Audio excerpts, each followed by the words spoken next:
शरद पवार गटाला तुतारीचं चिन्ह हे पक्षचिन्ह म्हणून दिलं होतं आणि यानंतर हे चिन्ह सगळ्यांना माहिती पडावं यासाठी सोलापुरात या चिन्हाची प्रसिद्धी करण्यासाठी रॅलीचं आयोजन करण्यात आलं होतं। परंतु एकंदरीत शहर उत्तरमध्ये तुतारीची रॅली निघाल्याचं चित्र पाहायला मिळालं। राष्ट्रवादी काँग्रेसमध्ये 2 गट पडल्यानंतर निवडणूक आयोगाकडून पक्षाचे चिन्ह घड्याळ हे उपमुख्यमंत्री अजित पवार यांच्या गटाला मिळालं।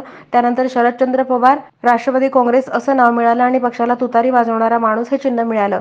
शरद पवार यांनी तुतारी हे चिन्ह थेट शिवाजी महाराजांची राजधानी असलेल्या रायगडवर अनावरण केलं।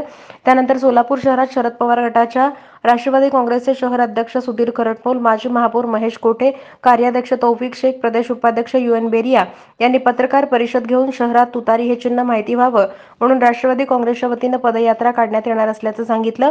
बुधवारी राष्ट्रवादी काँग्रेसची पदयात्रा महात्मा बसवेश्वर चौकातून सुरू झाली।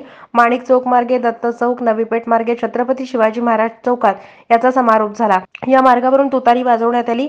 या पदयात्रेत शहराध्यक्ष सुधीर खरटमल, माजी महापौर महेश कोठे, कार्याध्यक्ष तौफिक शेख, भारत जाधव, प्रमोद गायकवाड, सरफराज शेख, महिला आघाडीच्या सुनीता रोटे यांच्यासह पदाधिकारी, कार्यकर्ते मोठ्या संख्येने सहभागी झाले होते। दरम्यान राष्ट्रवादी काँग्रेसनं काढलेल्या पदयात्रेचा हा मार्ग विशेषतः सोलापूर शहर उत्तर मतदारसंघातील आहे। त्यामुळे तुतारी हे चिन्ह केवळ सोलापूर शहर उत्तरमधील नागरिकांनाच माहिती होण्यासाठी होतं का असा प्रश्न उपस्थित केला जात आहे। रॅली काढलेली आहे।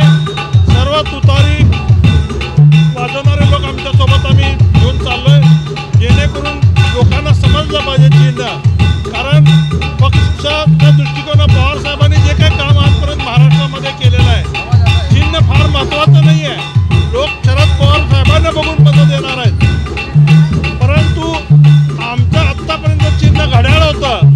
चुकून लोकांनी घड्याळाला मतदान करू नये म्हणून त्यांना हे चिन्ह समजावं म्हणून आज सोलापूर शहराच्या वतीने ही रॅली काढण्यात आलेली आहे। त्याला आमचे ऑब्झर्वर शेखर माने साहेब सुद्धा इथं आलेले आहेत। ज्या पद्धतीने भाजप आज पूर्ण देशामध्ये सगळे पक्ष तोडाफोडीचं काम चालू केलेलं आहे, जेणेकरून त्यांना वाटतं विरोधकच नसावा आणि जिसकी हात में लाठी उसकी भैंस म्हणल्याप्रमाणे सत्तेचा पुरेपूर गैरफायदा घेण्याचं काम त्यांनी केलेलं आहे।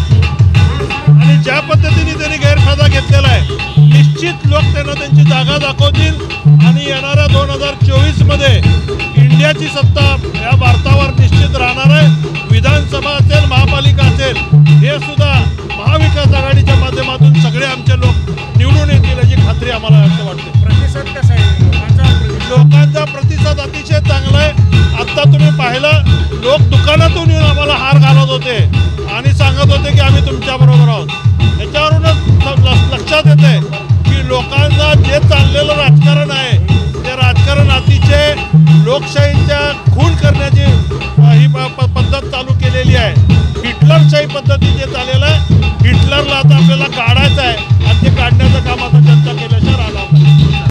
पवार साहेबांच्या तुतारीच्या अनावरणाचा कार्यक्रम करतो आम्ही आणि हा सगळा माहोल तयार करण्यासाठी प्रयत्न करतोय। शरद पवार साहेब 83 ते असताना ते पळतात, तर आम्ही प्रयत्न करतोय जेवढा आमच्या कार्यक्रम पळतोय आणि शहरामध्ये पाचवा निर्मिती करतोय आणि आम्हाला इतका उत्साह मिळालेला, इतका प्रेम मिळालेला आहे। हे असंच प्रेम उपस्थित राहावं अशी प्रार्थना करतो आणि आमचे शेखर माने साहेब, बेरिया साहेब, महेश कोठे, भारत जाधव साहेब, महापौर गायकवाड साहेब हे सगळे आमच्या पाठीमागे खंबीरपणे उभे आहेत, हे काम करतात आणि आपण ह्याचा लोकांना फक्त तुतारी कशी आहे हे दाखवण्याचा प्रयत्न आपणही करावा आणि आम्ही करतो। आगामी लोकसभा आणि विधानसभेला तुतारीचा रोल कसा असणार? जोरात राहणार आहे। तुतारीचा आवाज जोरात असताना सगळ्या कानापर्यंत पोहोचवणार आहे आम्ही।